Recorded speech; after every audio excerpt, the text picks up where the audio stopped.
Interesting breaking news కింద చెప్పుకోవాలి. ఎందుకంటే ఉమ్మడి నల్గొండ జిల్లాకు సంబంధించి పాలిటిక్స్ ఆసక్తికరంగా మారుతున్నాయి. మరి ముఖ్యంగా కాంగ్రెస్ సెంట్రిక్ గా మరీ ముఖ్యంగా మాట్లాడుకోవాలంటే కోమటిరెడ్డి ఫ్యామిలీకి సంబంధించి ఇంకా మాట్లాడుకోవాలంటే కోమటిరెడ్డి రాజగోపాల్ రెడ్డి ఆయన తీరు కావచ్చు, లేకపోతే ఆయన వాగ్బాణాలు కావచ్చు, ఆయన మాట్లాడుతున్న అంశాలు కావచ్చు, ప్రస్తుతం కాకరేపుతున్నాయి. కాంగ్రెస్ లో ఏం జరగబోతోంది, ఆయన అడుగులు ఎటువైపు, ఆయన వ్యూహం ఏంటి, ఆయన ఎలా అడుగులు వేయబోతున్నారు. కొద్ది రోజుల క్రితం ఆయన చేసిన వ్యాఖ్యలు ప్రస్తుతం పెను దుమారాన్ని రేపుతున్నాయి. మంత్రి పదవి కోసం చూస్తున్నారా అనే అంశానికి సంబంధించి పెద్ద ఎత్తున చర్చకు దారితీస్తున్న సందర్భం. ఈ నేపథ్యంలో ఏం జరగబోతోంది, ఇటు కాంగ్రెస్ లో రాజగోపాల్ రెడ్డి ఏం చేయబోతున్నారు, ఆయన వ్యూహం ఏంటి, ఆయన ఎలా వెళ్ళబోతున్నారు, ఇవన్నీ మీ ముందుంచే ప్రయత్నం చేస్తుంది ఆర్టీవీ. ఎప్పటికప్పుడు అప్డేట్స్ని, ఆ డీటెయిల్స్ని, మరి ముఖ్యంగా డెవలప్మెంట్స్ని ఎప్పటికప్పుడు ట్రాక్ చేస్తూ ముందుంచే ప్రయత్నం చేస్తోంది. ఈ నేపథ్యంలోనే ఇప్పుడు రాజగోపాల్ రెడ్డి కాంగ్రెస్లోనే కంటిన్యూ కాబోతున్నారా, ఆయన వ్యూహం మారబోతుందా, ఆయన పార్టీ మారే అవకాశం ఉందా, అయితే ఏ పార్టీలోకి, ఎటువంటి వ్యూహాలు ఉన్నాయి, తెర వెనకాల ఎటువంటి రాజకీయం జరుగుతోంది, ఇప్పుడేం జరిగే అవకాశం ఉంది, డీటెయిల్గా మాట్లాడుకునే ప్రయత్నం చేద్దాం. నాతో పాటు ఈ అంశానికి సంబంధించి డీటెయిల్ ఇన్ఫర్మేషన్ అనాలిసిస్ అందించేందుకు ఆర్టీవీ మేనేజింగ్ ఎడిటర్ చంద్రమౌళి మనతో పాటు లైవ్లో ఉన్నారు. చంద్రమౌళి గారు నమస్తే అండి. చంద్రమౌళి గారు, రాజకీయ పరిణామాలు చాలా వేగంగా మారుతున్నాయి. మరి ముఖ్యంగా ఉమ్మడి నల్గొండ జిల్లా సెంట్రిక్గా రాజగోపాల్ రెడ్డి చేస్తున్న వ్యాఖ్యలు, రీసెంట్గా జరుగుతున్న పరిణామాలు చూస్తుంటే డీకే శివకుమార్తో కూడా భేటీ. సో ఎలా చూడాలి, ఎటువంటి వ్యూహంతో వెళ్తున్నారు, ఒక పక్క వాగ్బాణాలు సంధిస్తున్నారు, ఇంకో పక్క భేటీలు అంటున్నారు, ఏం జరిగే అవకాశం కనిపిస్తుంది, ఎటువంటి వ్యూహంతో వెళ్తున్నాడు కోమటిరెడ్డి రాజగోపాల్ రెడ్డి? యా సచిన్, ఒకసారి కోమటిరెడ్డి రాజగోపాల్ రెడ్డి వ్యక్తిత్వం ఏంటి, ఎలాంటి నాయకుడో మీకు చెప్తాను. కోమటిరెడ్డి రాజగోపాల్ రెడ్డి తెలంగాణ రాజకీయాల్లో ఒక ఫైర్ బ్రాండ్ నాయకుడు. చాలా దూకుడుగా వెళ్ళే రాజకీయ నేత, చాలా ముక్కుసూటిగా మాట్లాడతాడు, ఓపెన్గా మాట్లాడతాడు. తనకంటే చాలా సీనియర్ నాయకులను కూడా ఏమాత్రం లెక్క చేయకుండా చాలా దూకుడుగా ముందుకెళ్లే నాయకుడు కోమటిరెడ్డి రాజగోపాల్ రెడ్డి. ఈ మధ్యకాలంలో చూస్తే మళ్ళీ రేవంత్ రెడ్డిని టార్గెట్ చేసి మాట్లాడుతున్నారు. రేవంత్ రెడ్డి చేస్తున్న కార్యక్రమాలని విమర్శిస్తున్నారు, రేవంత్ రెడ్డిని వ్యక్తిగతంగా విమర్శిస్తున్నారు. ఈ పరిణామాలను బట్టి చూస్తే మంత్రి పదవి రాలేదన్న బాధ, ఆవేదన, ఆక్రోశం చాలా స్పష్టంగా కనిపిస్తోంది. అయితే చాలామందికి మంత్రి పదవి రాలేదు, చాలామంది మంత్రి పదవి వచ్చిన నాయకులు ఉన్నారు. కానీ అందరిలా సైలెంట్గా ఉండే నాయకుడు కాదు కోమటిరెడ్డి రాజగోపాల్ రెడ్డి. ఈ సందర్భంగా ఆయన కాంగ్రెస్ పార్టీతో తాడో పేడో తేల్చుకోవడానికి ఇప్పుడు ఆయన సిద్ధపడ్డారు. అందుకోసమే రేవంత్ రెడ్డిని చాలా బహిరంగంగా విమర్శిస్తున్నారు. ఎక్కడ మొదలైంది, నేనే మరో 10 ఏళ్ళు నేనే ముఖ్యమంత్రిగా ఉంటానని రేవంత్ రెడ్డి ఎప్పుడైతే మహబూబ్ నగర్ సభలో ప్రకటించారో ఆ రోజు నుంచి గలమెత్తటం మొదలైంది రాజగోపాల్ రెడ్డి. దాన్ని ఆయన ఏమాత్రం భరించలేకపోతున్నారు. దీనికి నిజానికి కారణం రేవంత్ రెడ్డి మీద వ్యక్తిగతంగా విమర్శించడం ఇప్పుడు ఫస్ట్ టైం కాదు. మీకో విషయం నేను గుర్తు చేయదలుచుకున్నాను. ఆయన బీజేపీలు చేరడానికి ముందు కాంగ్రెస్లో ఉన్నారు, కాంగ్రెస్ ఎమ్మెల్యేగా ఉన్నారు. కాంగ్రెస్ ఎమ్మెల్యేగా ఉండి ఒక చాలా సెన్సేషనల్ నిర్ణయం తీసుకున్నారు. ఆ నిర్ణయం ఏంటో మీకు తెలుసు. మునుగోడు ఎమ్మెల్యేగా ఉండి అకస్మాత్ రేవంత్ రెడ్డి మీద ఒక రకంగా ఉద్యమం చేశారు, ఒక తిరుగుబాటు చేసి రేవంత్ రెడ్డిని చాలా వ్యక్తిగతంగా, అంటే ఎమ్మెల్యేలు కొనడానికి సంచులు మోసారు, డబ్బులు ఎరగవేశారు, అలాంటి దొంగ అనే పేరు కూడా, అలాంటి తీవ్రమైన విమర్శలు చేసి ఆయన ఒక్కసారిగా బీజేపీలోకి వెళ్ళిపోయారు. బీజేపీ నుంచి కూడా అక్కడ ఎమ్మెల్యే పదవికి రాజీనామా చేసి బీజేపీ తరపున మునుగోడులో గెలిచే ప్రయత్నం చేశారు. నిజంగా అప్పుడు ఒక రంగా మొత్తం భారతదేశంలోనే అత్యంత ఖరీదైన ఎన్నిక తీసుకొచ్చారు మునుగోడులో 2022లో. ఇప్పుడు చూస్తే మళ్ళీ రేవంత్ రెడ్డి మీదే తిరుగుబాటు చేస్తున్నారు, రేవంత్ రెడ్డి మీద విమర్శలు చేస్తున్నారు. కానీ ఈసారి ఆయన ప్రధాన లక్ష్యం మంత్రి పదవి రాకపోవటాన్ని ఆయన తీవ్ర అవమానంగా భావిస్తున్నారు. అందుకే ఒక రకంగా కాంగ్రెస్ పార్టీ మీద తిరుగుబాటు చేస్తున్నారు, తాడో పేడో తేల్చుకునే పరిస్థితిలో ఉన్నారు. దానికి ప్రధాన కారణం ఏంటి, ఆయన పదే చెప్తున్నారు, నాకు పార్టీలోకి రావడానికి ముందే పార్టీ హైకమాండ్ నాకు మంత్రి పదవి ఇస్తాననే హామీ ఇచ్చింది, చాలా స్పష్టంగా ఇచ్చింది. కానీ నాకు మంత్రి పదవి రాకుండా ముఖ్యమంత్రి రేవంత్ రెడ్డి అడ్డుకుంటున్నారు అనేది ఆయన ప్రధానమైన ఆరోపణ, ఆక్రోశం. అందుకనే రేవంత్ రెడ్డి మీద చాలా స్పెసిఫిక్గా పిన్ పాయింటెడ్గా ఆరోపణలు చేస్తున్నారు. నిజానికి ఒక ప్రతిపక్ష నేత చేయాల్సిన ఆరోపణలు. ఎందుకంటే ఎలాంటి హామీలు అమలు చేయటం లేదు, మహిళలకు 2500 ఇవ్వలేదు, రైతు భరోసా అందరికీ అందట్లేదు, అలాగే రుణమాఫీ కూడా అందరికీ అందలేదని ఒక ప్రతిపక్ష నాయకుడి పాత్రలో రేవంత్ రెడ్డి పైన విమర్శలు చేస్తున్నారు. దీన్ని బట్టి మనకు స్పష్టంగా అర్థమవుతుంది, రాజగోపాల్ రెడ్డి తాడో పేడో తేల్చుకోబోతున్నారు కాంగ్రెస్ పార్టీతోనే. ఈ సందర్భంలో ఒకసారి మీకు చెప్తాను సచిన్, ఒకవైపు కాంగ్రెస్ హైకమాండ్ రేవంత్ రెడ్డి పట్ల ఎలాంటి అసంతృప్తిని కూడా ఎంకరేజ్ చేయట్లేదు, సహించట్లేదు. ఎంకరేజ్ చేయడం వదిలేసేయండి, ఎలాంటి అసంతృప్తి స్వరాన్ని కూడా పార్టీ హైకమాండ్ సహించట్లేదు. దానికి ఎగ్జాంపుల్ కూడా చెప్తాను మీకు. పార్టీ ఎమ్మెల్సీగా ఉన్న తీన్మార్ మల్లన్న ఎప్పుడైతే పార్టీ మీద కానీ రేవంత్ రెడ్డి మీద ఆరోపణలు చేశారో పార్టీ నుంచి సస్పెండ్ చేశారు. అట్లాగే కొద్ది రోజుల క్రితమే కొండా సురేఖ మంత్రి ఎవరైతే ఉన్నారో కొండా సురేఖ భర్త కొండా మురళి ఎప్పుడైతే పార్టీకి సంబంధించి కొంతమంది నాయకుల మీద, నిజానికి ఆయన ముఖ్యమంత్రి మీద కానీ లేదా ఏ సీనియర్ నాయకుడి మీద కూడా ఆరోపణలు చేయలేదు, హైకమాండ్ మీద అసలే చేయలేదు. ఆ జిల్లాకు చెందిన కొంతమంది నాయకులు, కడియం శ్రీహరి కావచ్చు, మిగతా నాయకులైతే నాయని రాజేందర్ రెడ్డి కావచ్చు, మిగతా నాయకుల మీద ఆరోపణలు చేసినప్పుడే పార్టీ హైకమాండ్ చాలా సీరియస్గా తీసుకుంది. ఎవరైతే ఏఐసిసి ఇన్ఛార్జ్ ఉన్నారో మీనాక్షి నటరాజన్ కొండా మురళిని పిలిచి చాలా గట్టి వార్నింగ్ ఇచ్చారు. ఆ రోజు నుంచి కూడా కొండా మురళి ఇప్పటిదాకా ఎలాంటి అసంతృప్తి కానీ వ్యక్తం చేయలేదు, ఎవరి మీద ఆరోపణలు చేయట్లేదు. ఇలాంటి సందర్భంలో అయితే రేవంత్ రెడ్డి మీద కానీ పార్టీ మీద కానీ ఎలాంటి అసంతృప్తి స్వరాన్ని కానీ అసమ్మతి స్వరాన్ని కానీ పార్టీ సహించదు అనే మెసేజ్ ఇచ్చిన తర్వాత కూడా రాజగోపాల్ రెడ్డి చాలా కఠినమైన పదాలతో, చాలా తీవ్రమైన పదజాలంతో పార్టీ ముఖ్యమంత్రిని చాలా తీవ్రమైన పదజాలంతో వ్యతిరేకిస్తున్నారు, విమర్శలు చేస్తున్నారు. దీన్ని బట్టి మనకు చాలా స్పష్టంగా ఒక మెసేజ్ ఉంది. నాకు మంత్రి పదవి రాకపోతే ఈ ఎమ్మెల్యే పదవితో నేను సంతృప్తి పడి ఈ పార్టీలో బతకాల్సిన అవసరం లేదు, ఈ పార్టీతో తాడో పేడో తేల్చుకుంటాను అనే ఒక స్పష్టమైన మెసేజ్ ఇస్తున్నారు రాజగోపాల్ రెడ్డి. కానీ ఇక్కడ ఇంట్రెస్టింగ్గా మాట్లాడుతున్న క్రమంలో ఒక అంశం గుర్తొచ్చింది. ఆయన టార్గెటింగ్ స్పెసిఫిక్గా సీఎంని, అంటే ముఖ్యమంత్రి రేవంత్ రెడ్డిని టార్గెట్ చేస్తున్నారు. ఇక్కడ కాంగ్రెస్ పార్టీని మళ్ళీ ఆయన కామెంట్ చేసిన సందర్భం కనిపించట్లేదు. ఇన్ఫాక్ట్ ట్వీట్ చేసిన సందర్భంలో కావచ్చు, ముఖ్యమంత్రి అంశం కావచ్చు, కాంగ్రెస్ పార్టీలో ప్రజాస్వామ్యం ఉంటుంది, ప్రజాస్వామ్యబద్ధంగా ఎన్నికలు జరుగుతాయి, ఆ ప్రజాస్వామ్యబద్ధంగానే ఇటు ముఖ్యమంత్రి ఎన్నుకుంటారంటూ ఇండైరెక్ట్గా చెప్పడం, ఈరోజు డీకే శివకుమార్ని కలవడం, అంటే కాంగ్రెస్ పార్టీతో ఉండడానికి తాను సిద్ధంగా ఉన్నాను, కానీ ముఖ్యమంత్రి రేవంత్ రెడ్డి వ్యవహారంతో నాకు నచ్చట్లేదు, అట్ ద సేమ్ టైం తనకున్న అసంతృప్తిని కూడా దీనికి జోడిస్తున్నాను అనుకోవాలండి ఇక్కడ. ఖచ్చితంగా.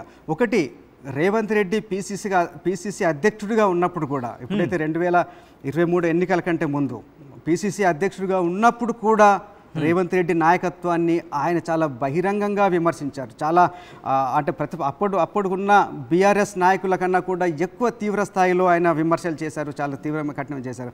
ఆ తర్వాత బహుశా ఇప్పుడు కూడా తనకు మంత్రి పదవి రాకుండా అడ్డుకుంటుంది రేవంత్ రెడ్డి అనేది ఆయన గట్టిగా నమ్ముతున్నారు. తర్వాత మీరు డీకే శివకుమార్ని కలిశారు, కానీ పార్టీ హైకమాండ్ని ఏం అనడం లేదు. ఎగ్జాక్ట్గా ఆయన రేవంత్ రెడ్డి మీద తనకున్న వ్యతిరేకతను చూపిస్తున్నారు. దానికి ప్రధాన కారణం ఏంటంటే, తనకు పార్టీ హైకమాండ్ చాలా స్పష్టమైన హామీ ఇచ్చింది. 2023 ఎన్నికలకు ముందు తను ఎప్పుడైతే బీజేపీ నుంచి కాంగ్రెస్లో చేరారో, ఆ చేరుతున్న క్రమంలో పార్టీ హైకమాండ్ నాకు ఇవన్నీ చెప్తున్నారు, నాకు రాహుల్ గాంధీ స్వయంగా మీకు మంత్రి పదవి ఇస్తాను అని కూడా చెప్పారు అని చాలా గట్టిగా చెప్తున్నారు.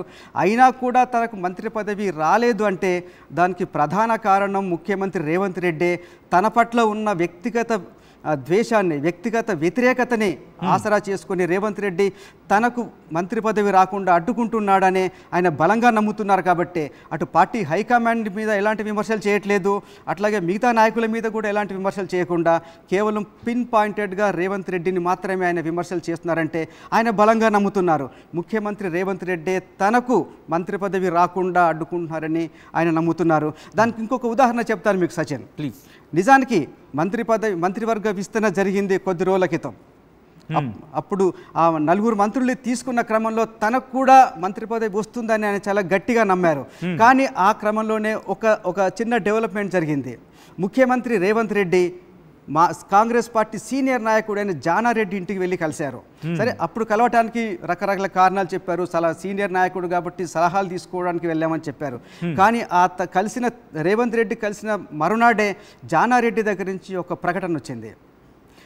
రంగారెడ్డి జిల్లా నుంచి మంత్రి పదవి ఎక్కడ వాళ్ళకి కావాల్సిన ఒక బర్త్ దొరకలేదు, రంగారెడ్డి జిల్లాకు ప్రాతినిధ్యం లేకుండా పోయింది, కాబట్టి రంగారెడ్డి జిల్లాకు ప్రాతినిధ్యం ఇవ్వాలి, అందులో మల్రెడ్డి రంగారెడ్డికి ఇవ్వాలి అని ఒక సూచన చేశారు. దీని వెనకాల ఒక పెద్ద వ్యూహం ఉంది. ఎందుకంటే ఆల్రెడీ అక్కడ ఉత్తమ్ కుమార్ రెడ్డి ఉన్నారు, కోమటిరెడ్డి వెంకటరెడ్డి ఉన్నారు మంత్రి పదవుల్లో ఇక్కడ, కాబట్టి ఇంకొక రెడ్డికి ఇచ్చే అవకాశం లేదు. నల్గొండ జిల్లా నుంచి ఆల్రెడీ ఇద్దరు ఉన్నారు కాబట్టి ఇంకొక నాయకుడికి ఇచ్చే అవకాశం లేదు.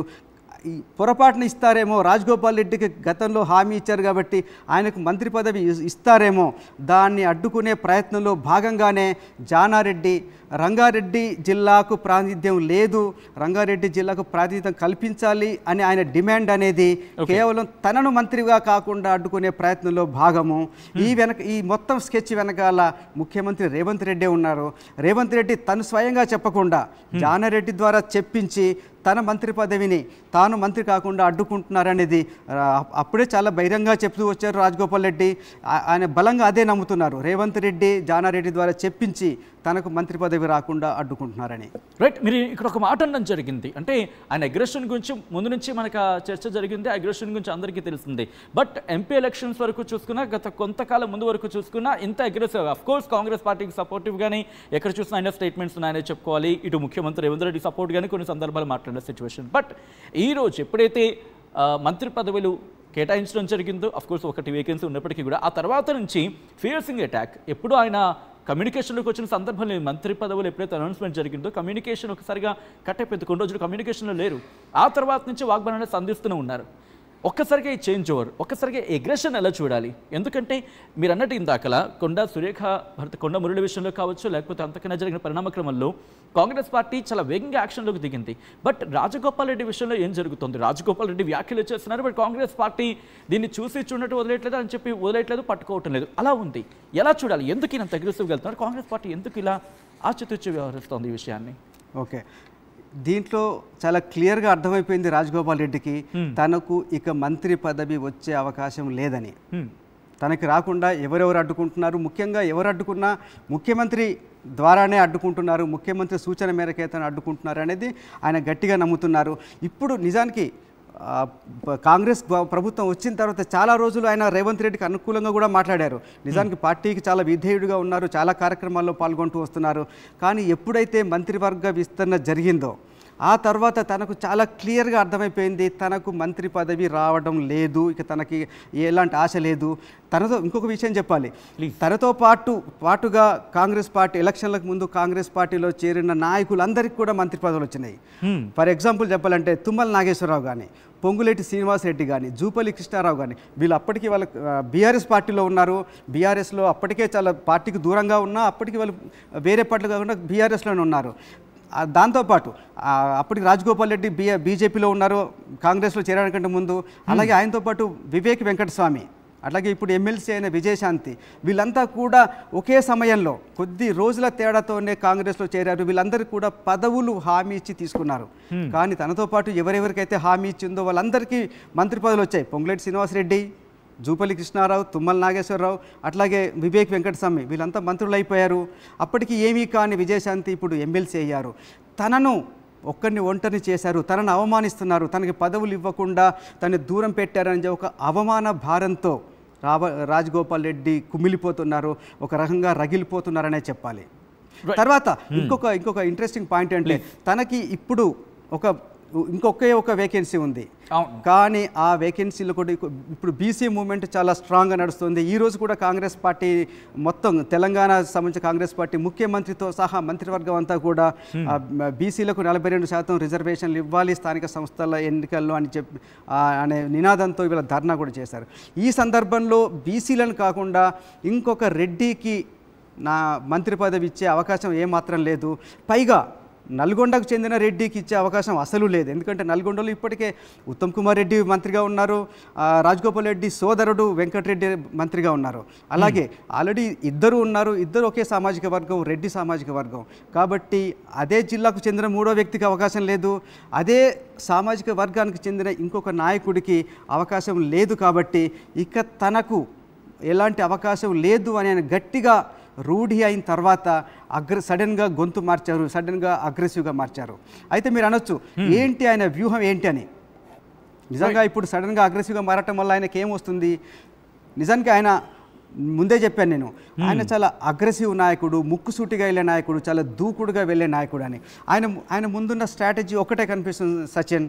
ఒకటి, తను పార్టీలో మరింత బలంగా మారటం, మరింత బలమైన నాయకుడిగా ఎదగటం అనేది ఆయన స్ట్రాటజీ.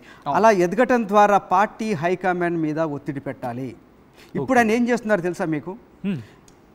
హైదరాబాద్ కన్నా కూడా తన నియోజకవర్గంలో ఎక్కువగా తిరుగుతున్నారు. గతంలో నిజానికి ఎప్పుడు ప్రజల్లో ఉండే మనిషే, ప్రజల్లో ఉండే నాయకుడే, అయినా కూడా గతంలో కంటే ఇప్పుడు కింది స్థాయి నాయకులు ప్రతి గ్రామానికి తిరుగుతున్నారు. ప్రతి గ్రామంలో కూడా మెడికల్ క్యాంపులు పెడుతున్నారు. ఈరోజు కూడా చెప్పారు, ఇందిరమ్మ ఇల్లు రాకపోతే నా స్వంత నిధులతో ఇల్లు కట్టిస్తానని చెప్తున్నారు. నిజానికి వెంకటరెడ్డి కానీ రాజగోపాల్ రెడ్డి కానీ ఒక పేరుంది. తన దగ్గరకు వచ్చే కార్యకర్తలకు వాళ్ళు ఎలాంటి సహాయమైనా చేస్తుంటారు, ఆర్థిక సహాయమైనా చేస్తుంటారని. కానీ ముఖ్యంగా ఇప్పుడు రాజగోపాల్ రెడ్డి ఒక వ్యూహం ఏంటంటే, రాబోయే స్థానిక సంస్థల ఎన్నికల్లో తన నియోజకవర్గంలో కావచ్చు, ఓవరాల్గా తన ప్రభావం ఎంతవరకు ఉంటుందో అక్కడ మొత్తం సర్పంచ్ ఎన్నికలు కానీ, జెడ్పీటీసీ, ఎంపీటీసీ ఎన్నికల్లో భారీగా తన మనుషుల్ని గెలిపించుకొని తన సత్తా చాటాలి. తనను హైకమాండ్ ఇగ్నోర్ చేయలేని విధంగా, తనను పక్కన పెట్టి తనను కాదనుకునే పరిస్థితి లేని విధంగా తన బలాన్ని నిరూపించుకొని పార్టీ హైకమాండ్కి తప్పదు, మనం రాజగోపాల్ రెడ్డిని వదులుకోకూడదు, రాజగోపాల్ రెడ్డికి మంత్రి పదవి ఇవ్వకుండా పక్కన పెడితే పార్టీ నష్టపోతుంది, పార్టీ దెబ్బతింటుందనే ఒక అభిప్రాయం కాంగ్రెస్ పార్టీ హైకమాండ్ కలిగించేలాగా ఆయన ఈ వ్యూహంతో ముందుకెళ్తున్నారు. తను కేవలం బతిలాడి లేదో ఇంకేదో అలకపూని ఇంకేదో విధంగా కాదు, ఒక అగ్రెసివ్గా ముందుకెళ్ళాలి. ఒక బలమైన నాయకుడిని నేను, నా బలం చూడండి, నన్ను వదులుకుంటే మీకు పార్టీకి నష్టం జరుగుతుంది అనే విధంగా ఒక మెసేజ్ ఇవ్వదలుచుకున్నారు. అందుకే ఇటువైపు ప్రజల్లోకి వెళ్తున్నారు, తన బలాన్ని నిరూపించుకునే ప్రయత్నం చేస్తున్నారు, బలాన్ని పెంచుకునే ప్రయత్నం చేస్తూనే ఇంకోవైపు నేను మిమ్మల్ని బతిలాడే పరిస్థితిలో నేను మీకు చాలా స్పష్టంగా చెప్పారు, నేను పదవుల కోసం ఎవరి కాళ్ళు పట్టుకునేవాడిని కాదు, ఎవరి మోచేతి నీళ్లు తాగేవాడిని కాదని కూడా చాలా బలంగా, అంటే ఇటు బలమైన బలాన్ని పెంచుకుంటూ ఇంకోవైపు పార్టీ హైకమాండ్ మీద ప్రెజర్ పెంచే ప్రయత్నం కూడా చేస్తున్నారు రాజగోపాల్ రెడ్డి. రైట్, ఇంట్రెస్టింగ్గా మీరు అంటూ ఉంటే ఒక స్టేట్మెంట్ తనది గుర్తొస్తుంది నాకు. ఇటు పార్టీ నుంచి వెళ్ళిపోయేందుకు కూడా సిద్ధం. ఆల్రెడీ మునుగోడుకి సంబంధించి డైరెక్ట్గా ప్రస్తావించకపోయినప్పటికీ అదే అంశాన్ని ఇక్కడ నేరుగా ఇండైరెక్ట్గా ప్రస్తావిస్తున్న సందర్భం అనుకోవాలి. ఈ నేపథ్యంలో టాపిక్ ఇక్కడ నుంచి ఒక డైవర్షన్ తీసుకోబోతుంది, ఇంట్రెస్టింగ్ డైవర్షన్. అది ఏంటి, మరి ముఖ్యంగా ఆయన నెక్స్ట్ ఎటువంటి వ్యూహంతో వెళ్ళబోతున్నారు? కాంగ్రెస్ పార్టీ మీద మరి ముఖ్యంగా కాకుండా రేవంత్ రెడ్డి టార్గెట్గా వెళ్తున్న క్రమంలో పార్టీ మారేందుకు ఆయన సిద్ధంగా ఉన్నారు. దానికి ఆయన ఇచ్చిన ఇండికేషన్కి సంబంధించిన బయట ఒకసారి చూద్దాం. ఆ తర్వాత పార్టీ నుంచి వెళ్ళిపోవాలంటే నేరుగా వెళ్ళిపోవచ్చుగా, కానీ ఎందుకు ఇటువంటి స్టేట్మెంట్స్ ఇచ్చి వెళ్ళిపోవడం? ఇటు కాంగ్రెస్ పార్టీ కూడా అంతగా నేరుగా డైరెక్ట్గా యాక్షన్లోకి దిగట్లేదు. సో ఇవన్నీ చాలా ప్రోస్ అండ్ కాన్స్ ఉన్నాయి, సాధ్యాల గురించి, వీటి గురించి మాట్లాడుకోబోతున్నాం. అంతకన్నా ముందు ఇదే అంశానికి సంబంధించి కోమటిరెడ్డి రాజగోపాల్ రెడ్డి సంచలన వ్యాఖ్యలు చేశారు. ఆ సంచలన వ్యాఖ్యలకు సంబంధించిన బయట చూద్దాం. ఆ తర్వాత డీటెయిల్ అనాలిసిస్లోకి వెళ్ళబోతాం. ఇక్కడి నుంచి డిబేట్ ఇంకో టౌన్ తీసుకోబోతోంది. ఏమిటది? ఆ బయట చూసిన తర్వాత మాట్లాడుకునే ప్రయత్నం చేద్దాం. Let's see what Komatireddy Rajagopal Reddy had to say. మంత్రి అయ్యేవాడిని, కానీ నా స్వార్థం కోసం అని చెప్పేసి, నేను పదవి కోసం అని చెప్పి నేను పోలే. నేను మళ్ళీ ప్రజల కోసమే మళ్ళా పార్టీ మారి కాంగ్రెస్లోకి వచ్చి, మీరు ఇస్తారని హామీ ఇచ్చిండ్రు, ఇస్తారా ఇవ్వరా అది మీ ఇష్టం. అవకాశం వస్తే ఎప్పుడన్నా, నేను కూడా సీనియర్ని కాబట్టి, తెలంగాణ ఉద్యమంలో ఉన్నా కాబట్టి, నాకంటే జూనియర్లకు నిన్న మంది వచ్చిన ఇతర పార్టీ వాళ్ళందరికీ ఇచ్చారు కాబట్టి, మీరు ఇచ్చిన మాట నిలబెట్టుకుంటే, మీరు ఎంపీ గెలిపామంటే గెలిపించినాం, పార్టీలకు రమ్మంటే మేము నమ్ముకొని వచ్చినాం. ఇస్తారా ఇయ్యరా అది మీ ఇష్టం, కానీ నేను మాత్రం పదవుల కోసం ఎవరింటికి పోయి కాలు మొక్కి మనసు చంపుకొని దిగజారడం మాత్రం జరగదు. నేను బతుకున్నాగా ప్రజలున్నది నా ఎమ్మడి, నాకు కావాల్సింది ప్రజలు, వాళ్ళ బాగోగులు, ఈ నియోజకవర్గ అభివృద్ధి. ఒకవేళ నాకేదన్నా మంచి జరిగితే వాళ్ళకి మంచి జరుగుతుంది, లేదంటే వాళ్ళ మధ్యనే ఉంటా, వాళ్ళ కోసం పనిచేస్తా, వాళ్ళ కష్టసుఖాల్లో పాలు పంచుకుంటా, వాళ్ళ కోసము ఎంత దూరం అన్న పోతా, ఎంత పోరాటం అని చేస్తా, అవసరమైతే మళ్ళీ త్యాగం చేసి పోయినసారి ప్రభుత్వాన్ని మీ కాళ్ళ తీసుకురాలే, తీసుకొచ్చి నేను రాజీనామా చేస్తే మొత్తం టీఆర్ఎస్ ప్రభుత్వం 100 మంది ఎమ్మెల్యేలు మునుగోడు ప్రజల కాళ్ళకాడికి రాలేదా? అవసరమైతే అంత దూరం కూడా పోతా. నేనైతే భయపడా, మీ అందరికి మాటిస్తూ. ఇంట్రెస్టింగ్ స్టేట్మెంట్స్ అనే చెప్పుకోవాలి. ఆయన ఒక డైరెక్ట్ ఇండికేషన్ ఇచ్చారనే చెప్పుకోవచ్చు. మరి ముఖ్యంగా ఒక 2-3 పాయింట్లు ప్రస్తావించి నేను మౌలిక దగ్గరికి వెళ్ళే ప్రయత్నం చేస్తాను. ఎంపీని గెలిపించమంటే గెలిపించినాం, పదవుల కోసం దిగజారలేదు, మళ్ళీ త్యాగం చేస్తా, ప్రభుత్వాన్ని తెప్పిస్తాను. ప్రభుత్వాన్ని ఒక విధంగా చెప్పాలంటే అక్కడ నియోజకవర్గానికి తెప్పిస్తాను అనేలా అర్థం వచ్చేలా చెప్పుకొచ్చారు. అంటే పార్టీకి రాజీనామా చేయబోతున్నారు అనే అంశానికి సంబంధించి ఒక ఇండికేషన్ వదలరని చెప్పుకోవాలి. వీటి గురించి మాట్లాడుకునే ప్రయత్నం చేద్దాం. ఇక్కడ నుంచి డిబేట్ నెక్స్ట్ టర్న్ తీసుకోబోతోంది. ఒకసారి నేను మళ్ళీ మేనేజింగ్ ఎడిటర్ మౌళి గారికి వెళ్ళే ప్రయత్నం చేస్తున్నాను. చంద్రమౌళి గారు, ఆ బయట చూసిన తర్వాత 2-3 అంశాలు ప్రధానంగా ప్రస్తావనకు వస్తున్నాయి. ఒకవేళ పార్టీ నుంచి వెళ్ళాలి అనుకునే వ్యక్తి నేరుగా చెప్పేసి వెళ్ళిపోవచ్చు కదా, పార్టీకి లేదు మీరు నాకు మంత్రి పదవి ఇవ్వలేదు కాబట్టి నేను పార్టీ నుంచి బయటకు వెళ్ళిపోతున్నానని చెప్పేసి వచ్చేసి మరి ముఖ్యంగా ఆయన మునుగోడు అంశాన్ని ప్రస్తావించారు. సో ఏం చెప్పారు, మళ్ళీ త్యాగం చేస్తే ప్రభుత్వాన్ని తెస్తా అని చెప్పారు. సో ఆ యాక్షన్లోకి దిగచ్చు, కానీ జస్ట్ మాటలకు మాత్రమే పరిమితి ఒక ఇండికేషన్ ఇచ్చారు అనుకోవాలా, లేకపోతే ఎలా చూడాలి ఈ స్టేట్మెంట్ని? లేదు సచిన్, కోమటిరెడ్డి రాజగోపాల్ రెడ్డి విషయానికి వచ్చేటప్పటికి ఆయన మాటల వరకే పరిమితం అవుతాడు అనుకోవడానికి వీల్లేదు. ఆయన దేన్నైతే వ్యతిరేకించాడో 2018లో ఆయన ఎమ్మెల్యేగా గెలిచిన తర్వాత పీసీసీ ప్రెసిడెంట్గా ఉన్న రేవంత్ రెడ్డిని వ్యతిరేకిస్తూ చాలా తీవ్రమైన విమర్శలు చేశారు. కేవలం ఆయన విమర్శలకు మాత్రమే పరిమితం కాలేదు, ఎవరు ఊహించని విధంగా, నిజానికి అప్పటికి బీజేపీ అంత బలమైన పార్టీ కాదు, కానీ ఆయన సడన్గా బీజేపీలోకి వెళ్ళారు. బీజేపీలోకి వెళ్ళి కూడా ఆయన ఏమి సైలెంట్గా లేరు. నిజంగా చెప్పాలంటే రాజగోపాల్ రెడ్డి కొంచెం ఛాలెంజెస్ తీసుకునే వ్యక్తి, ఒక ఊహించని పరిణామాలు, ఊహించని నిర్ణయాలు తీసుకునే వ్యక్తిగా మనం రాజగోపాల్ రెడ్డిని చూడాలి. అలాగే ఎప్పుడైతే బీజేపీలో చేరారో ఎవరు అడగకుండానే బీజేపీలో తనకున్న అప్పటికున్న ఎమ్మెల్యే పదవికి రాజీనామా చేసి మునుగోడులో ఉప ఎన్నికకు వెళ్ళారు. నిజానికి ఆ రోజు కానీ మునుగోడు ఉప ఎన్నికల్లో రాజగోపాల్ రెడ్డి గెలిచి ఉంటే, అంటే బీజేపీ అభ్యర్థిగా పోటీ చేశారు, కేవలం 10,000 ఓట్లతో మాత్రమే ఆయన ఓడిపోయారు. కానీ అప్పుడు ఆయన గెలిచి ఉంటే 2023 ఎన్నికల్లో తెలంగాణ రాష్ట్ర రాజకీయాలు మరో మలుపు తిరిగి ఉండేవి. డెఫినెట్గా ఒక బీజేపీకి ఒక వేవ్ తీసుకురావాలి, బీజేపీకి ఎంత బలం ఉంది తెలంగాణలో చూపించడం కోసమే ఆయన ఒక అనూహ్యమైన నిర్ణయం తీసుకున్నాడు. నిజానికి ఆయన ఎమ్మెల్యే పదవికి రాజీనామా చేయాలని ఎవరు కోరలేదు, బట్ నేను రాష్ట్ర రాజకీయాల్ని మలుపు తిప్పుతాను, రాష్ట్ర రాజకీయాల్లో అటు బీఆర్ఎస్ కాదు బీజేపీ అధికారంలోకి రాబోతుంది 2023 ఎన్నికల్లో అని ఒక సంకేతం ఇవ్వటం కోసమే ఆయన 2022లో ఎమ్మెల్యే పదవికి రాజీనామా చేసి మునుగోడులో బీజేపీ క్యాండిడేట్గా విజయం సాధించారు. నిజానికి ఆ రోజుల్లో మునుగోడు ఎన్నిక అనేది అత్యంత ఖరీదైన ఎన్నిక. నిజం చెప్పాలంటే బీఆర్ఎస్ పార్టీకి ముచ్చెమటలు పట్టించిన ఎన్నికగా చూడాలి.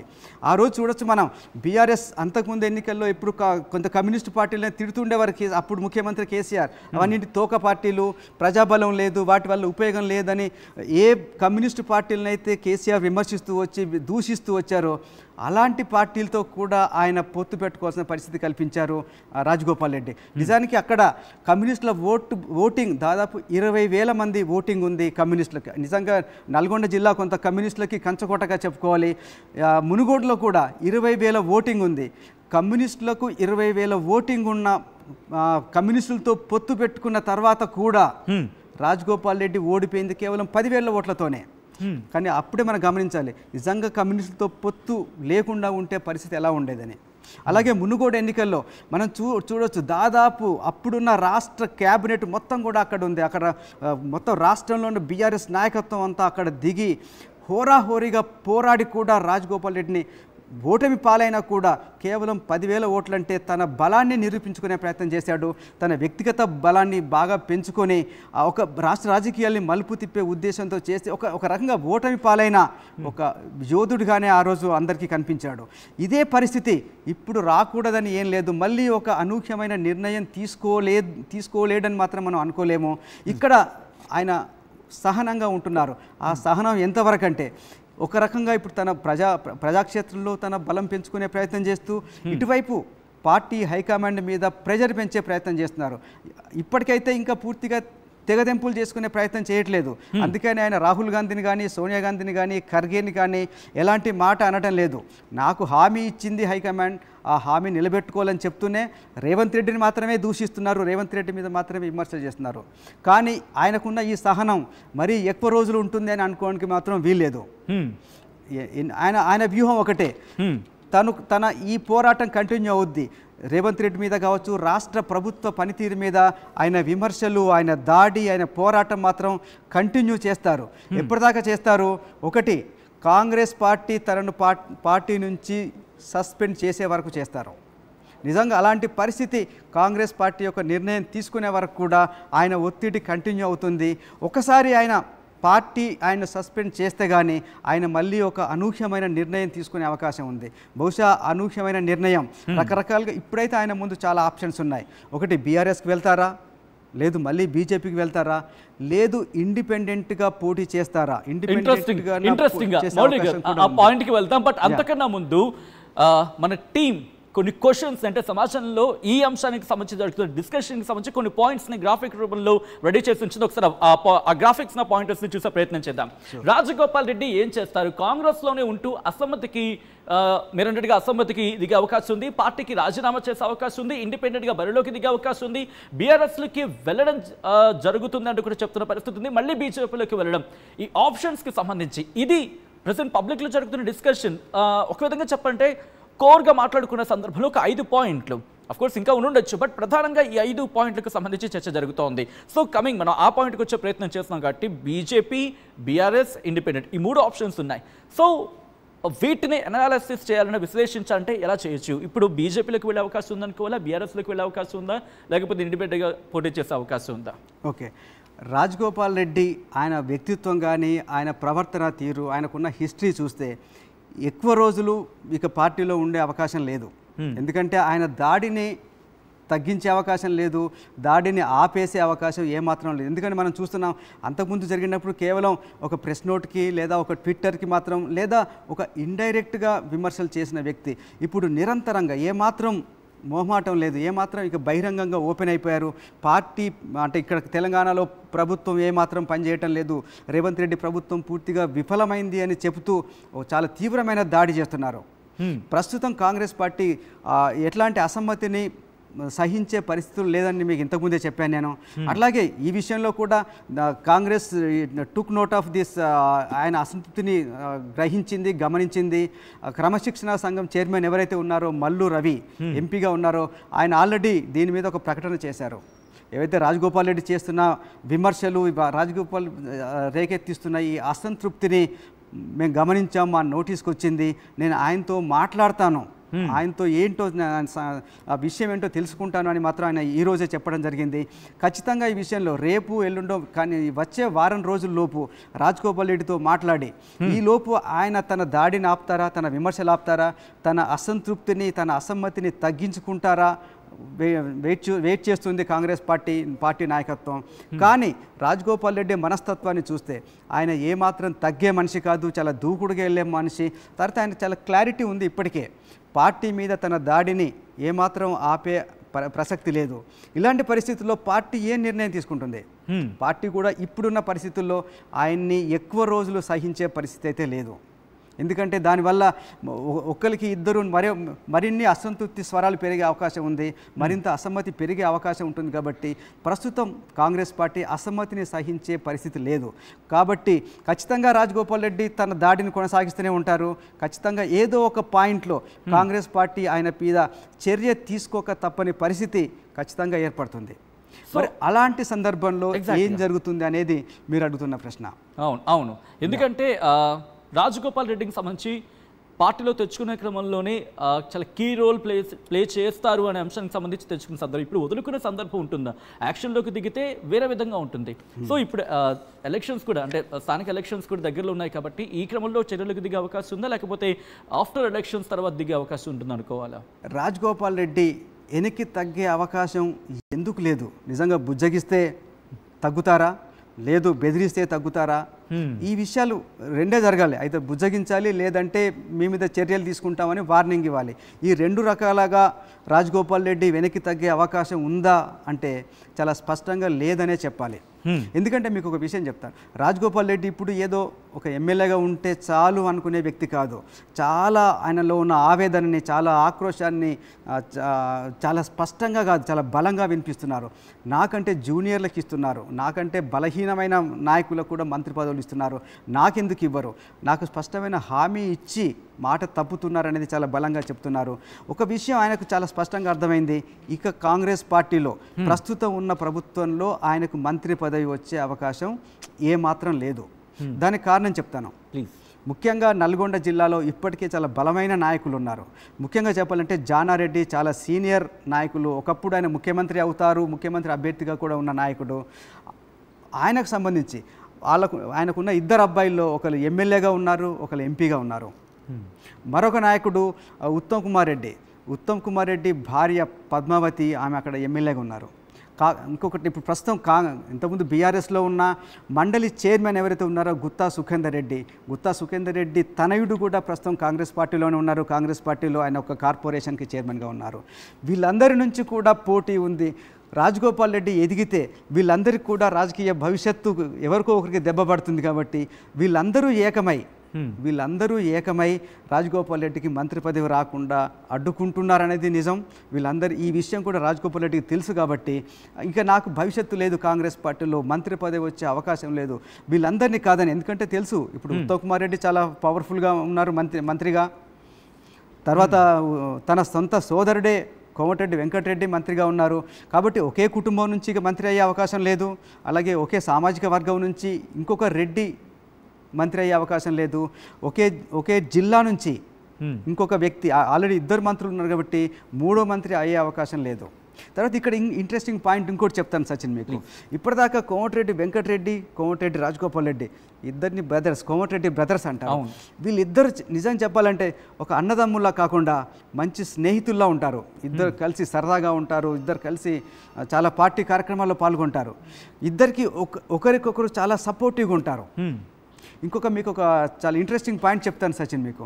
ఎప్పుడైతే 2018లో రాజగోపాల్ రెడ్డి మునుగోడు నుంచి కాంగ్రెస్ ఎమ్మెల్యేగా గెలిచి రేవంత్ రెడ్డి మీద తిరుగుబాటు చేసి, రేవంత్ రెడ్డి మీద విమర్శలు చేసి బీజేపీకి వెళ్ళారు. అప్పుడు కోమటిరెడ్డి వెంకటరెడ్డి ఏమో కాంగ్రెస్లో ఉన్నారు. తమ్ముడు రాజగోపాల్ రెడ్డి బీజేపీలో ఉండి బీజేపీ అభ్యర్థిగా మునుగోడు నుంచి పోటీ చేస్తున్నారు. మరి అప్పుడు కాంగ్రెస్ నుంచి కూడా పాల్వాయి స్రవంతి అక్కడ క్యాండిడేట్గా ఉన్నారు. చాలా ఇంట్రెస్టింగ్గా కాంగ్రెస్ నాయకుడైన కోమటిరెడ్డి వెంకటరెడ్డి తన పార్టీకి సపోర్ట్ చేయకుండా తన ప్రత్యర్థి పార్టీలో ఉన్న తన సోదరుని గెలిపించాలని ప్రచారం చేశారు. ఎలక్షన్లకి కొద్ది రోజుల ముందు ఇక్కడ ప్రచారాన్ని అంతా వదిలేసుకొని ఆయన అమెరికా వెళ్ళిపోయారు. ఎలక్షన్లు అయ్యే వరకు కూడా కేవలం ప్రచారానికి దూరంగా ఉండటమే కాదు, చాలా ఆడియో రికార్డ్స్ కూడా బయటకు వచ్చినాయి, చాలా లీక్ అయ్యి చాలా సంచలనం సృష్టించినాయి. ఏంటది? ఆయన ఇక్కడున్న నాయకులకు చాలామందికి చెప్తున్నారు, ఈసారి తమ్ముడిని ఒడ్డుకు పడేయండి, ఈసారి తమ్ముడిని గెలిపించుండ్రి అని. అంటే బీజేపీ నాయకుడు, ఒక కాంగ్రెస్ నాయకుడు తన పార్టీ లాయల్టీని వదులుకొని తన తమ్ముడి మీద ప్రేమతో బీజేపీకి ఓటేయమని చెప్పడం చాలా సంచలనంగా మారింది. అంటే వాళ్ళిద్దరి మధ్యలో అంత సయోధ్య, అంత అండర్స్టాండింగ్ ఉంది. నిజానికి 2009లో రాజగోపాల్ రెడ్డిని రాజకీయాల్లోకి తీసుకొచ్చిందే వెంకటరెడ్డి. అప్పుడే కొత్తగా ఏర్పడిన భువనగిరి పార్లమెంట్ సీట్ నుంచి అతన్ని నిలబెట్టారు. అప్పుడు వైఎస్ రాజశేఖర రెడ్డి కూడా ఉన్నారు. రాజశేఖర రెడ్డి ద్వారా ఆయనకు టికెట్ ఇప్పించారు, తర్వాత గెలిచారు. ఆ తర్వాత ఎప్పుడు వాళ్ళిద్దరి మధ్యలో ఒక అండర్స్టాండింగ్ ఉంది. కానీ ఈసారి ఇద్దరి మధ్యలో ఒక స్పష్టమైన విభేదాలు కనిపిస్తున్నాయి. ఇద్దరి మధ్యలో కొంత పొరపొచ్చాలు, ఇద్దరి మధ్యలో కొంత దూరం పెరిగినట్టుగా స్ప్లిట్ చాలా స్పష్టంగా కనిపిస్తోంది. కోమటిరెడ్డి వెంకటరెడ్డి తమ్ముడికి దూరంగా జరిగాడు, డిజోన్ చేసుకుంటున్నాడు. నిజానికి ఈ విషయాన్ని ఎప్పుడైతే రాజగోపాల్ రెడ్డి తీవ్రమైన విమర్శలు చేస్తున్నారో, పార్టీ హైకమాండ్ నాకు మంత్రి పదవి హామీ ఇచ్చి హామీ నిలబెట్టుకోలేకపోతుంది అని ఒక రకంగా పార్టీ హైకమాండ్ కూడా ఇండైరెక్ట్గా ఆయన ఒక దోషిని చేస్తున్న క్రమంలో వెంకటరెడ్డి ప్రెస్ మీట్ పెట్టి మరీ చెప్పాడు, నిజానికి పార్టీ హైకమాండ్ ఆయనకు హామీ ఇచ్చినట్టుగా నాకు తెలియదు అన్నాడు. అంటే పార్టీ హైకమాండ్ను సపోర్ట్ చేస్తూ తమ్ముడి సంగతి నాకు తెలియదు అని చెప్పాడు. అలాగే చాలామంది నేను చాలా సీనియర్ని, నేను ఎన్ఎస్యూలో పనిచేశాను, నేను కాంగ్రెస్ పార్టీకి లాయల్గా ఉన్నాను, నేను ఏ పార్టీ మారలేదు అని చెప్పడం ద్వారా చాలా స్పష్టంగా రాజగోపాల్ రెడ్డి పైన విమర్శలు చేశారు. ఎందుకంటే రాజగోపాల్ రెడ్డి చాలా లేట్గా వచ్చారు, ఆయనకి ఎన్ఎస్యూలో పనిచేసిన అనుభవం లేదు, కాంగ్రెస్ పార్టీలో కూడా అంతకుముందు ఆయన పనిచేసిన ఎట్లాంటి అనుభవం లేదు. కేవలం వెంకటరెడ్డి మాట్లాడుతూ ఉంటే ఒకటి గుర్తొస్తోంది, ఇది కోమటిరెడ్డి వెంకటరెడ్డి చేసిన వ్యాఖ్యలు ఆయన చేసిన వ్యాఖ్యలుగా చూడాలా, లేకపోతే కాంగ్రెస్ పార్టీ చేయించిన వ్యాఖ్యలుగా చూడాలా? ఎందుకంటే ప్రస్తుతం చాలా ఇంట్రెస్టింగ్గా మారుతుంది కాబట్టి వ్యవహారం. డెఫినెట్గా ఇది చాలా ఇంట్రెస్టింగ్ డెవలప్మెంట్ సచిన్. ఒకవైపు రాజగోపాల్ రెడ్డి విమర్శల దాడి చేస్తున్నాడు ముఖ్యమంత్రి రేవంత్ రెడ్డి మీద కానీ పార్టీ రాష్ట్ర నాయకత్వం మీద. అవును, విమర్శలు దాడి చేస్తుంటే నిజానికి వాళ్ళిద్దరి మధ్యలో ఉన్న అండర్స్టాండింగ్ బట్టి ఆయన తమ్ముడికి సపోర్ట్ చేయాలి, లేదంటే కనీసం సైలెంట్గానే ఉండాలి. కానీ ఈసారి తమ్ముడికి వ్యతిరేకంగా గలమెత్తుతున్నాడు. ఒకవైపు రాజగోపాల్ రెడ్డి రేవంత్ రెడ్డిని తిడుతున్న క్రమంలో 10 ఏళ్ళు ముఖ్యమంత్రి ఉంటానని చెప్పడానికి నువ్వెవరు?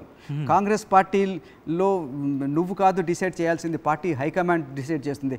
నీకు కేవలం ఇక 3.5 సంవత్సరాలు మాత్రమే ముఖ్యమంత్రిగా ఉండే అవకాశం ఉందని ఒకవైపు రాజగోపాల్ రెడ్డి తీవ్రమైన విమర్శలు చేస్తున్నప్పుడు, అదే క్రమంలో కోమటిరెడ్డి వెంకటరెడ్డి చాలా స్పష్టంగా రేవంత్ రెడ్డి మరో 10 ఏళ్ళు ముఖ్యమంత్రిగా ఉండాలని చెప్పడమే కాదు, నువ్వు మరో 10 ఏళ్ళు ముఖ్యమంత్రిగా ఉండాలని నేను అమ్మవారికి పూజ చేశాను అన్నా అని చెప్పేసి రేవంత్ రెడ్డికి ఫోన్ చేసి ఫోన్ని స్పీకర్లో ఆన్ చేసి చుట్టూ ఉన్న నాయకులకు, కాంగ్రెస్ నాయకులకు, పార్టీ ఎమ్మెల్యేలకు స్పష్టంగా వినిపించారు.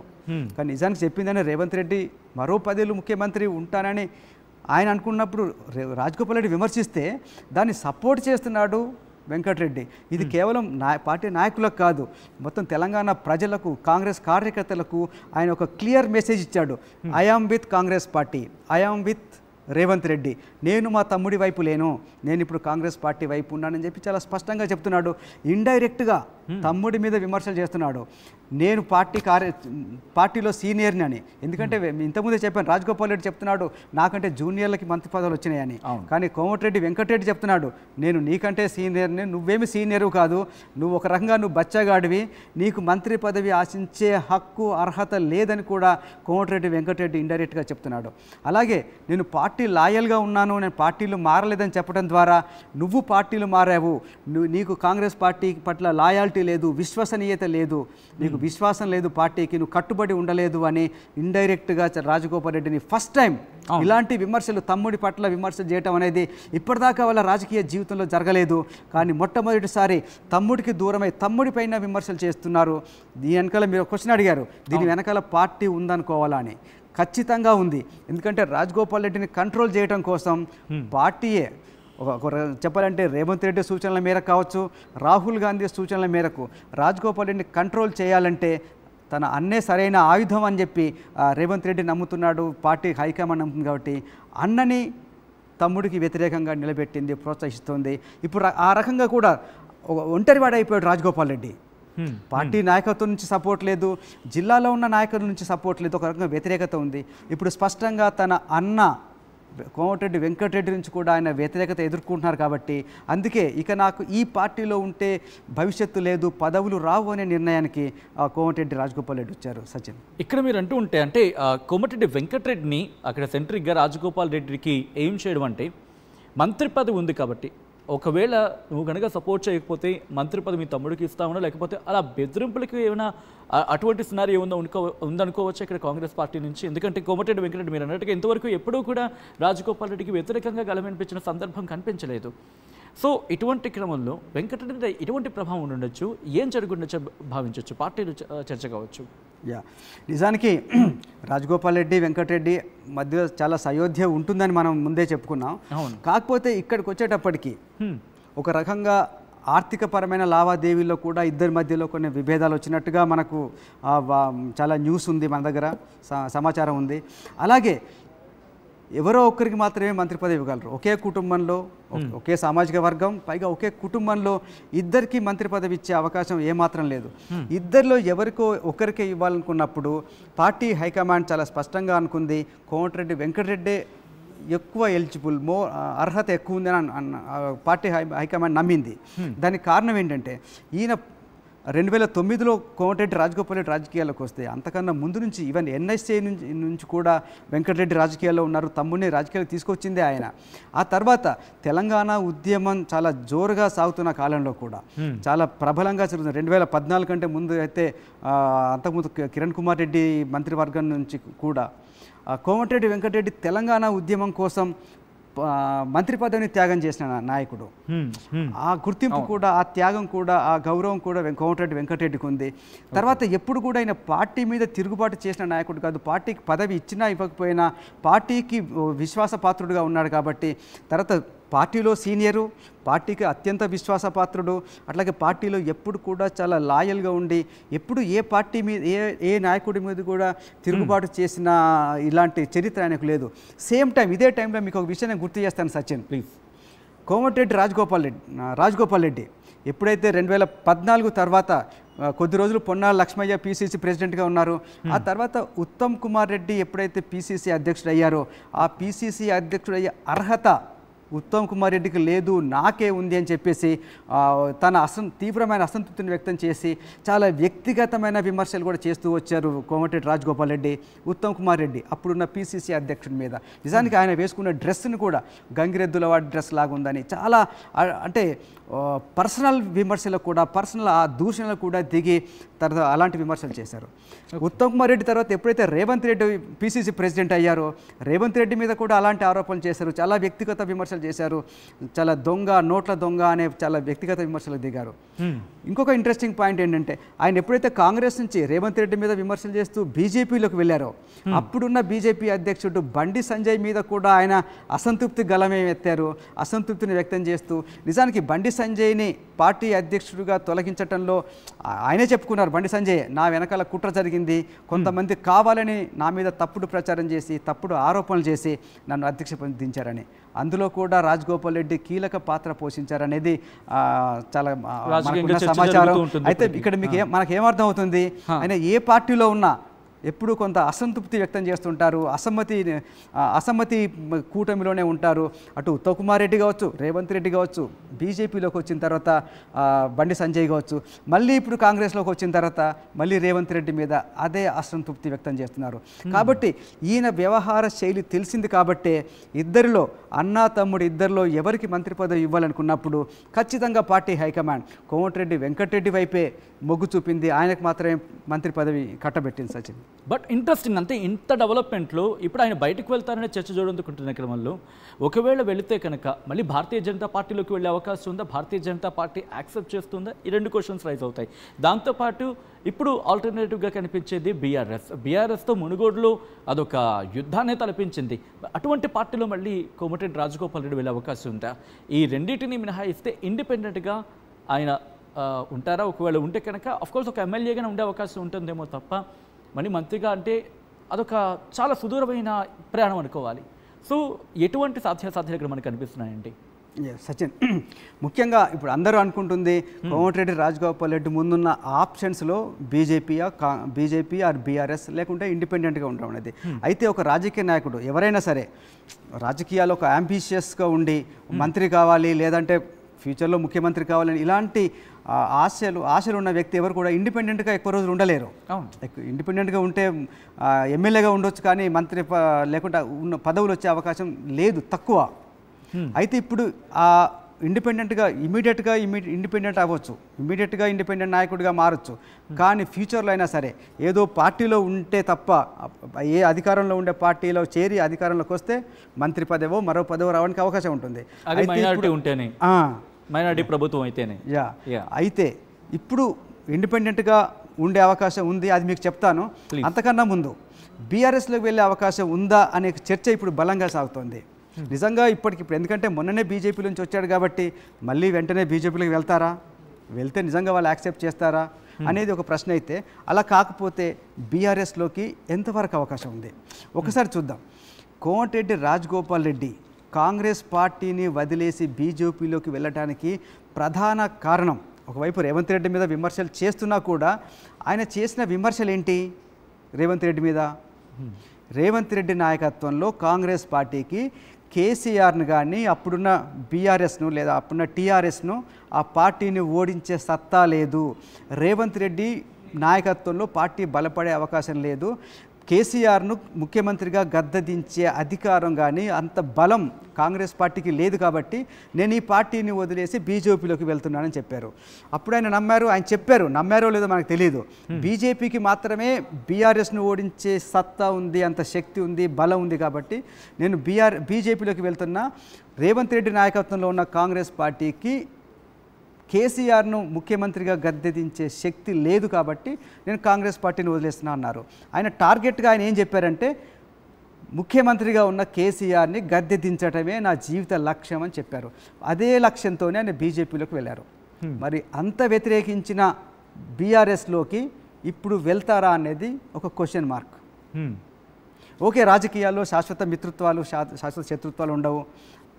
ఇంతకన్నా ఎక్కువ విమర్శలు చేసిన వాళ్ళు ఉన్నారు. ఆ తర్వాత విమర్శలు చేసిన వాళ్ళు, బండబూతులు తిట్టిన వాళ్ళు కూడా వెళ్ళి మళ్ళీ పార్టీలో కలిసి పార్టీలో పనిచేసిన మన దృష్టాంతాలు దాఖలాలు చాలా ఉన్నాయి. కాబట్టి అది దాన్ని కారణంగా చూపి ఆయన బీఆర్ఎస్కి వెళ్ళలేడు అని చెప్పలేము. కాకపోతే ఇప్పుడున్న బీఆర్ఎస్ పరిస్థితి చూస్తే ఇప్పటికిప్పుడు ఆయన బీఆర్ఎస్లోకి వెళ్ళే పరిస్థితి లేదు. ఎందుకంటే ఒక రకంగా చెప్పాలంటే బీఆర్ఎస్ ప్రస్తుతం ఒక సంక్షోభంలో ఉంది, ఒక సంక్షోభ పరిస్థితిని ఎదుర్కొంటుంది బీఆర్ఎస్.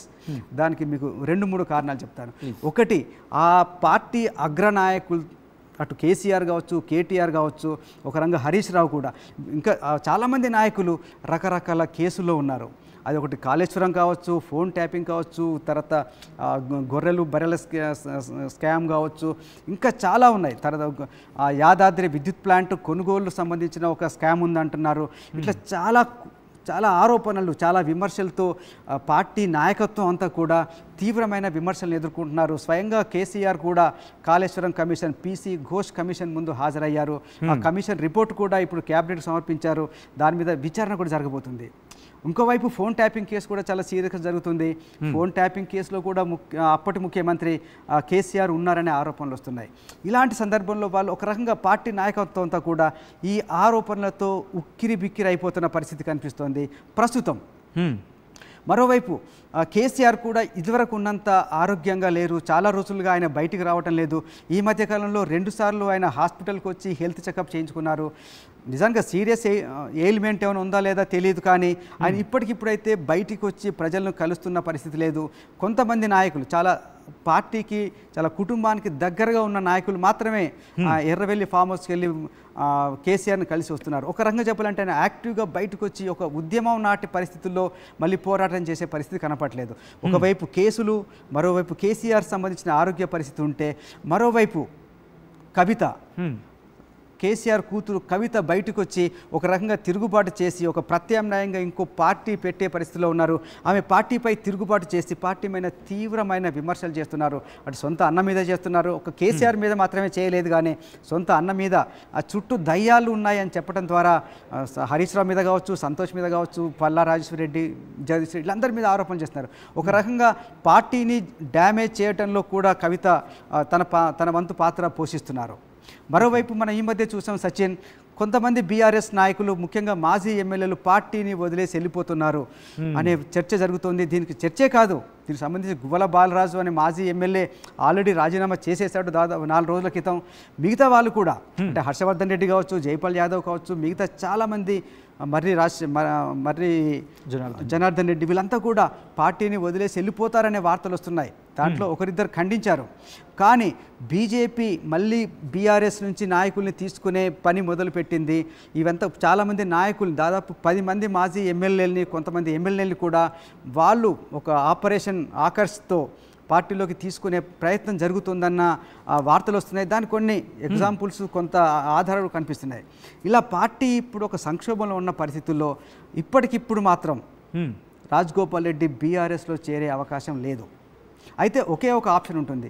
ఆయన ఇప్పుడు బయటకు వచ్చేసి, కాంగ్రెస్ నుంచి బయటకు వచ్చి ఇండిపెండెంట్గా ఉండి, ఎప్పుడైతే 2028లో మళ్ళీ తెలంగాణ అసెంబ్లీ ఎన్నికలు జరగబోతున్నాయో ఆ సమయానికి ఏ పార్టీ బలంగా ఉంటుంది, ఏ పార్టీ అధికారంలోకి వచ్చే అవకాశం ఉంటుందో ఆ పార్టీలో చేరడానికి అవకాశం ఉంటుంది. ఆ సమయంలో బీఆర్ఎస్ కానీ బలంగా మారితే అప్పుడు బీఆర్ఎస్ గురించి ఆలోచించి ఆయన బీఆర్ఎస్లో చేరే అవకాశం ఆ పరిస్థితుల్లో ఉంటుంది. Sachin, right. So interesting discussion కొనసాగుతుంది. ఈ క్రమంలో ఒక పోల్ని మీ ముందుంచింది ఆర్టీవీ. ఒకసారి ఆ పోల్లో పార్టిసిపేట్ చేసే ప్రయత్నం చేయండి. రాజగోపాల్ రెడ్డి ఏ పార్టీలోకి వెళ్తే బాగుంటుంది? బీఆర్ఎస్లోకి వెళ్తే బాగుంటుందా, బీజేపీలోకి వెళ్తే బాగుంటుందా, లేకపోతే కాంగ్రెస్లో కంటిన్యూ అవుతే బాగుంటుందా అనే ఒక పోల్ని నిర్వహించడం జరిగింది. ఈ పార్టీకి అరౌండ్ 60% పైగా, 60% పైగా బీఆర్ఎస్లో ఉండాలని చెప్పి కోరుకుంటున్న సందర్భం. మరి ముఖ్యంగా 10 నుంచి 20% మంది బీజేపీ, అలాగే 20కి పైగా కాంగ్రెస్లో ఉండాలంటున్నారు. ఒకసారి నేను మౌళి గారి దగ్గరికి వెళ్ళే ప్రయత్నం చేస్తాను. మౌళి గారు ప్లీజ్. ఇంకొక క్వశ్చన్కి సంబంధించి ఆన్సర్ మిగిలిపోయింది. బీజేపీలోకి వెళ్ళటానికి ఎంతవరకు అవకాశం ఉంది అని. నిజానికి ఆయన బీజేపీ నుంచి 2023 ఎన్నికలకు కొద్ది రోజుల ముందు మాత్రమే కాంగ్రెస్లో చేరారు. కాంగ్రెస్లో చేరినప్పుడు కూడా నిజానికి ఆయన అంత బలమైన విమర్శలు ఏం చేయలేదు బీజేపీ మీద. ఇలాంటి పరిస్థితుల్లో బీజేపీలోకి వెళ్ళే అవకాశాన్ని కూడా మనం కొట్టిపారేయలేం. వాళ్ళకు కూడా అవసరం కాబట్టి వాళ్ళకు కూడా అవసరం ఉంటుంది. వాళ్ళు కూడా ఒక బలమైన నాయకుడి కోసం చూస్తున్నారు. ఇక్కడ రాజగోపాల్ రెడ్డికి ఉన్న ఆయుధం తన బలాన్ని పెంచుకోవటం, ఒక బలమైన నాయకుడిగా ఉండటమే. ఆయన ఖచ్చితంగా గెలుస్తారు. మునుగోడులో ఆయన ఖచ్చితంగా గెలిచి తీరుతారనే నమ్మకం ఈ రెండు పార్టీలకు ఉంది కాబట్టి, బీజేపీకి కూడా అలాంటి బలమైన నాయకుడు అవసరం ఉంది కాబట్టి, ఇప్పుడు కాకపోయినా ఎలక్షన్ల సమయానికైనా కూడా అప్పటి పరిస్థితులకు అనుకూలంగా బీజేపీ కూడా ఆయన్ని తీసుకోవడానికి అవకాశం ఉంది. అప్పుడు బీజేపీ బలంగా ఉంది, బీజేపీ అధికారంలోకి వచ్చే అవకాశం ఉందని రాజగోపాల్ రెడ్డికి అనిపిస్తే, ఆయన నమ్మితే బీజేపీలోకి వెళ్ళే అవకాశాన్ని కూడా కొట్టిపారేయలేం సచిన్. రైట్, మొత్తంగా అయితే మాత్రం ఇంట్రెస్టింగ్ డెవలప్మెంట్ చోటు చేసుకుంటుంది. ఒక్కసారి నేను మళ్ళీ హరికోస్ మౌలి గారు ఒక్కసారి మీరు ఇక్కడే ఉండండి, నేను కాస్త పోల్కి సంబంధించి అడ్రస్ చేసే ప్రయత్నం చేస్తాను. ఎందుకంటే ఇంట్రెస్టింగ్ డిస్కషన్ జరుగుతోంది. మరీ ముఖ్యంగా రాజగోపాల్ రెడ్డి ఏ పార్టీలోకి వెళ్తుందని ఒక క్వశ్చన్, రాజగోపాల్ రెడ్డి ఏ పార్టీలోకి వెళ్తే బాగుంటుందంటే కూడా ఒక క్వశ్చన్ని ఆర్టీవీ ప్రేక్షకుల ముందు ఉంచే ప్రయత్నం చేస్తుంది. రియాక్షన్ స్టార్ట్ అయ్యే పోల్లో చాలామంది ఇప్పటికే పార్టిసిపేట్ చేయడం జరిగింది. బీఆర్ఎస్ అంటూ 60% పైగా ఇక్కడ పోల్లో పార్టిసిపేట్ చేశారు. At the same time BJP అంటూ కూడా 10 నుంచి 20% మధ్య ఫ్లక్చువేషన్ ఉంది. కాంగ్రెస్లోనే ఉండాలంటూ 20 నుంచి 30% ఈ మధ్యలో ఉంది. సో ఫ్లక్చువేషన్స్లో చూసుకునే క్రమంలో but most of the people బీఆర్ఎస్లోకి వెళ్తే బాగుంటుందని ఒక అభిప్రాయాన్ని వ్యక్తం చేయడం జరుగుతుంది. ఈ క్రమంలో ఏం జరగబోతుందని ఆసక్తికరంగా మారింది. సో ఇక్కడ డిస్కషన్కి సంబంధించి డిస్కషన్లో చాలా అంశాలు మనం మాట్లాడుకోవడం జరిగింది. సో ఈ క్రమంలో కోమటిరెడ్డి రాజగోపాల్ రెడ్డి కీలక వ్యాఖ్యలు చేశారు. ఆయన పార్టీ మారబోతున్నారా, ఈ అంశానికి సంబంధించి ఒక కొత్త అంశాన్ని, కొత్త డిస్కషన్ని తెర మీదకి తీసుకొచ్చారు. ఈ నేపథ్యంలో ఒక కమెంట్స్, ఇంట్రెస్టింగ్ కమెంట్స్ చేయడం జరిగింది. ఒకసారి ఆ కాన్వర్సేషన్, కమెంట్స్ని చూద్దాం. ఆ తర్వాత దీనికి సంబంధించి ఆయన పార్టీలో ఉంటున్నారా, వెళుతున్నారా, ఉంటే ఏం జరుగుతుంది, వెళితే ఏం జరుగుతుంది, ఎటువంటి సాధ్యాసాధ్యాలు ఉన్నాయి, ఆయనకు మంత్రి పదవి దక్కే అవకాశం ఉందా, వీటన్నిటి గురించి కూడా ఇంకోసారి ఇంటర్నెట్గా మాట్లాడుకునే ప్రయత్నం చేద్దాం. ఒక్కసారి కోమటిరెడ్డి రాజగోపాల్ రెడ్డి ఏమన్నారు చూద్దాం. మంత్రి అయ్యేవాడిని, కానీ నా స్వార్థం కోసం అని చెప్పేసి, నేను పదవి కోసం అని చెప్పి నేను పోలే. నేను మళ్ళీ ప్రజల కోసమే, మళ్ళా పార్టీ మారి కాంగ్రెస్లోకి వచ్చి, మీరు ఇస్తారని హామీ ఇచ్చిండ్రు, ఇస్తారా ఇవ్వరా అది మీ ఇష్టం. అవకాశం వస్తే ఎప్పుడన్నా, నేను కూడా సీనియర్ని కాబట్టి, తెలంగాణ ఉద్యమంలో ఉన్నా కాబట్టి, నాకంటే జూనియర్లకు నిన్న మంది వచ్చిన ఇతర పార్టీ వాళ్ళందరికీ ఇచ్చారు కాబట్టి, మీరు ఇచ్చిన మాట నిలబెట్టుకుంటే, మీరు ఎంపీ గెలిపించమంటే గెలిపించినాం, పార్టీలకు రమ్మంటే మేము నమ్ముకొని వచ్చినాం. ఇస్తారా ఇయ్యరా అది మీ ఇష్టం, కానీ నేను మాత్రం పదవుల కోసం ఎవరింటికి పోయి కాలు మొక్కి మనసు చంపుకొని దిగజారడం మాత్రం జరగదు. పని బతుకున్నాగా ప్రజలున్నారు నా ఎమ్మడి. నాకు కావాల్సింది ప్రజలు, వాళ్ళ బాగోగులు, ఈ నియోజకవర్గ అభివృద్ధి. ఒకవేళ నాకేదన్నా మంచి జరిగితే వాళ్ళకి మంచి జరుగుతుంది, లేదంటే వాళ్ళ మధ్యనే ఉంటా, వాళ్ళ కోసం పనిచేస్తా, వాళ్ళ కష్టసుఖాల్లో పాలు పంచుకుంటా, వాళ్ళ కోసము ఎంత దూరం అన్న పోతా, ఎంత పోరాటం అని చేస్తా, అవసరమైతే మళ్ళీ త్యాగం చేసి పోయినసారి ప్రభుత్వాన్ని మీ కాళ్ళ తీసుకురాలే, తీసుకొచ్చినా నేను రాజీనామా చేస్తే మొత్తం టీఆర్ఎస్ ప్రభుత్వం 100 మంది ఎమ్మెల్యేలు మునుగోడు ప్రజల కాళ్ళకాడికి రాలేదా? అవసరమైతే అంత దూరం కూడా పోతాం. నేనైతే భయపడా, మీ అందరికి మాటిస్తున్నా. మళ్ళా నేను కావాలనుకుంటే మంత్రి అయ్యేవాడిని, కానీ నా స్వార్థం కోసం అని చెప్పేసి, నేను పదవి కోసం అని చెప్పి నేను పోలే. నేను మళ్ళీ ప్రజల కోసమే, మళ్ళా పార్టీ మారి కాంగ్రెస్లోకి వచ్చి, మీరు ఇస్తారని హామీ ఇచ్చిండ్రు. అసలైన తొలి వెలుగు. ఫాలో వాట్సాప్ @తొలి వెలుగు official.